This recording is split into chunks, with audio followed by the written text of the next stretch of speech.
Gland को क्या करता है, कंट्रोल करता है। नेक्स्ट बात आती है दोस्तों सुपर मास्टर ग्लैंड या मास्टर ऑफ मास्टर ग्लैंड किसे बोला जाता है।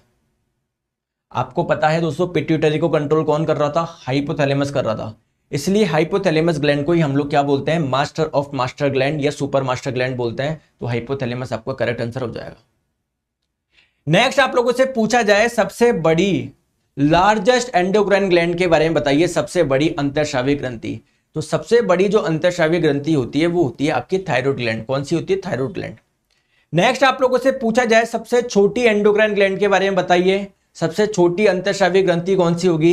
तो आपकी जो पीनियल ग्लैंड पाई जाती है उसी को हम लोग सबसे छोटी एंडोक्राइन ग्लैंड बोलते हैं। अगर ऑप्शन में आपको पीनियल नहीं होगा तो आप लोग आंसर लगाएंगे कौन सा, पिट्यूटरी, है ना। दूसरी नंबर की सबसे छोटी जो ग्लैंड होगी वो कौन सी होगी, पिट्यूटरी होगी। नेक्स्ट बात आती है, आपसे पूछा जाता है बताइए ऐसी कौन सी ग्लैंड है जिसका शेप बटरफ्लाई होता है, तितली के आकार की होती है। या आप लोगों से पूछ ले वो एच शेप की होती है, एच आकार की होती है। तो आपको पता है यहां पर जो ग्लैंड पाई जा रही थी जिसका नाम था थायराइड ग्लैंड, है ना, उसका शेप ऐसा कुछ था या नहीं था, बताओ। अरे था या नहीं था। तो अगर आप लोगों से पूछा जाए एच शेप की या बटरफ्लाई शेप की तो वो कौन सी हो जाएगी, आपकी थायराइड ग्लैंड हो जाएगी। कहानी क्लियर है। चले दोस्तों,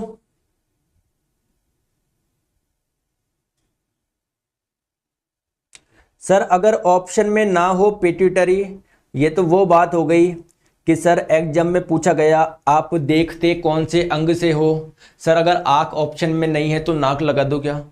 अरे जो काम जिसका है वो ऑप्शन में तो देगा ही देगा ना, है। तो आप लोगों को जो बताया जा रहा हूं वो आपको ऑप्शन में मिलेगा ही मिलेगा। ऐसे नहीं है कि सर मास्टर ग्लैंड अगर पिट्यूटरी ग्लैंड नहीं हो तो मैं इसको लगा दूं क्या, नहीं, वो होगा ही होगा। ठीक है, आप लोगों से छोटी या सेकंड स्मॉलेस्ट पूछा जाता है, थर्ड स्मॉलेस्ट कभी भी आप लोगों से पूछा जाता ही नहीं है।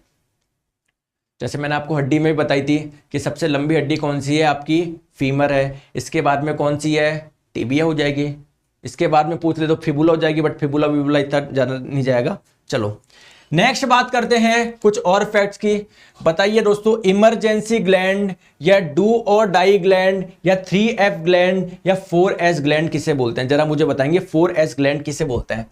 आपको समझ में आ गया हो गया इमरजेंसी, मतलब इमरजेंसी के दौरान आप लोग के कौन सी ग्लैंड है जो कार्य करती है, जो हार्मोन निकलती है, वो थी आपकी एड्रिनल ग्लैंड। डू और डाई जब आप लोग दोस्तों फाइट वाली कंडीशन में आते हो या भाग जाना, फ्लाइट फ्लाइट बता ना, भाग जाना, तो डू डाई वाली जो कंडीशन होती है उसमें भी कौन से ग्लैंड के द्वारा आप लोग के हार्मोन का स्राव होगा, एड्रिनल ग्लैंड के द्वारा। 3F क्या था आपका दोस्तों, फियर था, फाइट था और फ्लाइट था, है ना, वो कौन सी थी, एड्रिनल ग्लैंड। ये 4S ग्लैंड का चक्कर क्या है, ये बताओ, ये 4S का क्या चक्कर है, ये 4S का क्या चक्कर है, कौन बताएगा, ये 4S का क्या चक्कर है बताओ, 4S का। तो देखिए 4S का चक्कर क्या है, अगर आप लोगों को पता हो आपकी जो एड्रिनल ग्लैंड थी इससे जो निकलने वाले हार्मोन्स थे, जहां पर मैंने बताया था, तो कोई हार्मोन जो सॉल्ट का कंट्रोल कर रहा था क्या, बताओ। बिल्कुल, तो आप लोग बोल सकते हो एड्रिनल ग्लैंड सॉल्ट का कंट्रोल करती है, आपके ब्लड में सॉल्ट की मात्रा को कंट्रोल करती है। ठीक है, इसके बारे में दोस्तों शुगर की मात्रा में बोल सकता हूं क्या, शुगर, शुगर का मतलब क्या है आप लोग के, ग्लूकोज की मात्रा। अरे क्या ग्लूकोज को भेज रहा था क्या, मतलब ग्लूकोज कॉर्टिसोल हार्मोन के द्वारा ग्लूकोज जा रहे थे क्या टिश्यू में, ऑर्गन में, बिल्कुल। एक आपका हो जाएगा क्या ये सेक्सुअल हार्मोन, क्या ये सेक्सुअल हार्मोन प्रोड्यूस कर रहे थे क्या, बिल्कुल। तो 3S तो पता पड़ गया, चौथा एस क्या होगा, चौथा बताओ, चौथा एस क्या होगा, चौथा एस क्या होगा, कौन बताएगा। 3S के बारे में तो मैंने बता दिया, सॉल्ट हो गया, शुगर हो गया, आपके दोस्तों सेक्सुअल हॉर्मोन्स भी प्रोड्यूस करता है एड्रिनल ग्लैंड। और एक है दोस्तों क्या आप लोग को स्ट्रेस से बचाता है क्या, तनाव से बचाता है क्या, ध्यान है क्या, कॉर्टिसोल आपको बचा रहा था। तो इसीलिए हम लोग इनको 4S ग्लैंड भी बोलते हैं। समझ गए, ये 4S का क्या चक्कर है, तो इसको मैं रफ कर देता हूं, समझ में आ गया होगा आपको, सॉल्ट, शुगर, सेक्सुअल, स्ट्रेस। चलिए चलिए, तो नेक्स्ट हम लोग बात करते हैं इस ग्लैंड, मतलब ये कौन सी ग्लैंड के बारे में बात आ रही है, एड्रिनल ग्लैंड के बारे में बात हो रही है, अधिवृक्क ग्रंथि के बारे में बात हो रही है। अगर आप लोगों से पूछा जाए ऐसी कौन सी ग्रंथि है जो उम्र के साथ में कम होती है, उसका साइज कम होता है, बताओ।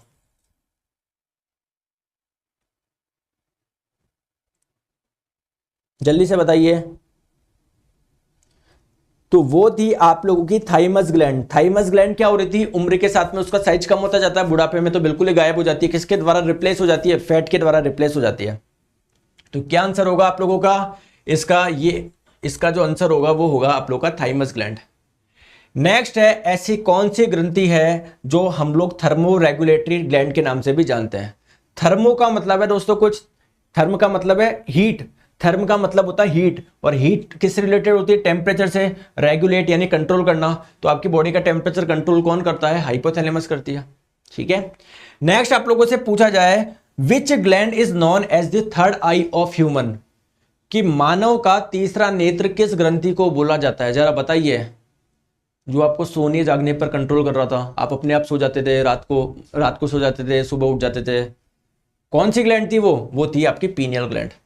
आप लोगों से पूछा जाए, gland which is known as the biological clock of the body, कौन सी ग्लैंड होता है जिसको हम लोग बायोलॉजिकल क्लॉक बोलते हैं। आपको ध्यान हो तो मैंने बताया था कि इस हार्मोन को हम लोग बायोलॉजिकल क्लॉक हार्मोन भी बोलते हैं, या इस ग्लैंड को आप लोग बायोलॉजिकल क्लॉक ग्लैंड भी बोल सकते हो। कौन सी ग्लैंड थी वो, तो वो थी आपकी पीनियल ग्लैंड। क्यों, क्योंकि इस पीनियल ग्लैंड से एक हार्मोन निकल रहा था जिसका नाम था मेलाटोनिन हार्मोन। ये मेलाटोनिन हार्मोन क्या कर रहा था, अंधेरे के समय इसका स्राव ज्यादा होता है, तो जब इसका स्राव होता है तो आपको नींद आती है, और जब उजाला होता है तो इसका स्राव कम होता है, आपकी नींद खुल जाती है। तो ये क्लॉक की तरह काम कर रहा है कि एक अलार्म की तरह, रात को आपको सुला रहा है, सुबह उठा रहा है। ठीक है, तो ये किस ग्रंथि की बात हो रही है, पीनियल ग्लैंड के बारे में बात हो रही है। ठीक है, क्यों, क्योंकि पीनियल ग्लैंड से जो मेलाटोनिन नाम का हार्मोन निकलता है, ये आप लोग के दोस्तों स्लीप साइकिल को कंट्रोल करता है। ठीक है, बताओ। तो आज के लिए दोस्तों हम लोग इतना रखते हैं, छोटी सी क्लास थी, एंडोक्राइन अपना पूरा कंप्लीट हो गया है।